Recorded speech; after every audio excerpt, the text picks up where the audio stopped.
January 12th, 2009, on the genetic process of dreaming. Part 1, Power Dreams and Power Anxiety, Section 1, The Necessity of Taking Charge. As a living organism, it is metabolism and physiology through which the already moving animate form truly takes on life. One could see physiology as the process of charging up and of letting go, of charges building up, peaking at a relative maximum of tension and disintegrating, discharging, releasing, or dissipation of the charge acquired. Metabolism in this picture then would be the chassis and the wheels body of the physiological machine, if you will, which, as my body, is a carrier of life itself. Not a message, but of life. It's genetically processed. To carry the weight of living, to survive, to make it to the next stop or station on life's way, if you will, which I call the life path, because stages on life's way or whatever is more of a Kierkegaardian thing. Call it a life path, and there are many life paths. They change at every instant in the choices we make, not always just binary, like two options. Sometimes we have numerous options. So it makes a chart with like nodes and stuff. But it is carry the weight of living then is to sustain the physiological process of daily building up and bringing down of the energetic qualium which keeps the living living, to bear the burden of life's stress and strain, without which there can be no such thing as a living animate form of any kind. Section 2. The ecstatic factor in ceilings and seeing ceilings. One cannot truly have a sense of one's own limitations. When sense is lacking or else impossible, images can and will do the job. They help be like an interface to help get the bus, it's like a bus matrix, bus through patch, switchboard reality. A single day in the life of any one person is traumatic enough to kill him. What is traumatic here, though, is not of necessity tragic in scope. It is merely the everyday neurological trauma of hitting so many peaks in bioelectricity and electromagnetism in the brain. Peaks do serve a purpose, and an important one, in guiding us on our life path, helping us choose, as well as governing choices based on our own self-fabricated physiological image of experiences that make up our life, one day at a time, one moment at a time, one image at a time, one sense of state, one physio-image, self-presentation of one's history to oneself, to physio-imagery. This is, so we'll say, the peaks, okay, why this one day mentality? Because at some point the body needs some rest. The brain, though, needs more than mere rest. It needs sleep, for one, and secondly, it needs to let itself go completely off the hinges and just idle widely off the chosen course of every life path into the land of dreams. The images, based on everyday experiences, which make up a night's dreams, help metabolize, adding another level of metabolism of experiences, and taking up charges, and integrating the senses, like hearing.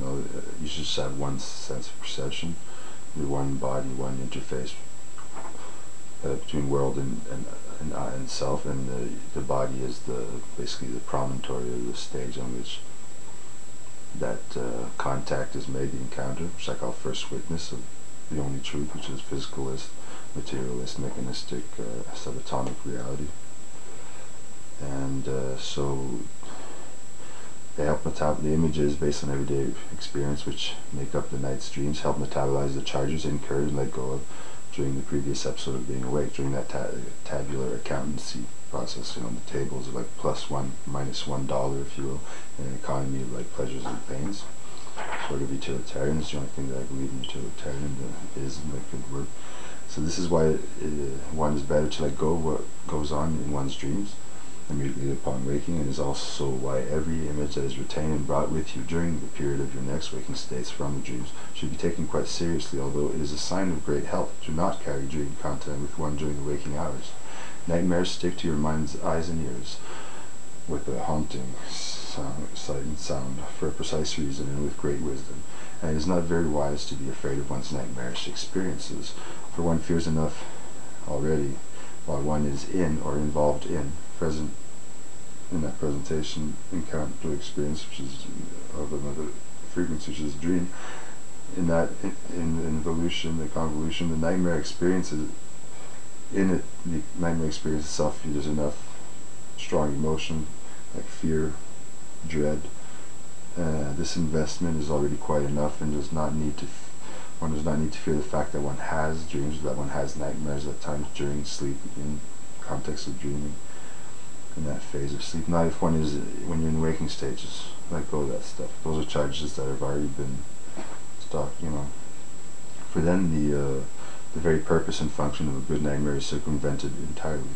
In the genesis of dreams and their imagistic content, one can find ceilings if one wants to. But as was just said, one cannot sense or have a sense of one's limitation until a peak is reached that pierces through the membrane of the bioelectric threshold, electrochemical.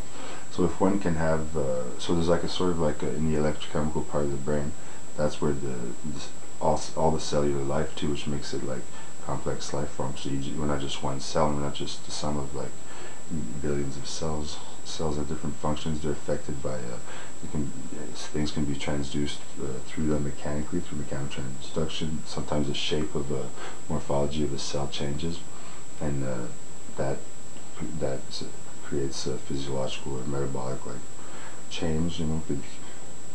So if one can have optimal experiences, one can have banal, boring ones too, like existential ennui, as well as threshold experiences we could call limit experiences. You won't know until you have one. And often your dreams are already quite ahead of the game. So what I say, a little sad clown, clean your painted face, the veil of tears, the unveiling revelation. All it is just those images you're presenting of as you integrate reality. One thing in survival is necessary to maintain not only it's not homeostasis like in physiological and all that, but what ends up happening because of the interaction with the world and other people and things and all that. Really, though if that physio imaging process can become very therapeutic when you can access like an image or something and seeing. That's how you use memory. Your life becomes more like about seeing and awakened senses, awakened hearing. You're integrating. You're conditioning, hearing sounds. You get conditioned reflexes to sounds. So you're like a man will say is like a launching pad, like of this world experience, which is just the world itself. We're part of that experience of the world, of that situation, state of affairs of the world, we'll say. Because experience is tinged with that subjectivity. But in all of painting, which invented perspective and like subjectivity, what happens is that you're present, and you're like at a switchboard, So what I was reading, when it comes to dreams, the switchboard, you're actually doing it yourself. You're actually just as conscious then as you are now. It's not going to unconscious somewhere in the back. It's mostly sub-vocalization. So you're sub-vocalizing. Your thoughts are actually happening more on a sub-vocal level, and you're seeing this stuff come in. Right now, I have a slight focus in the center.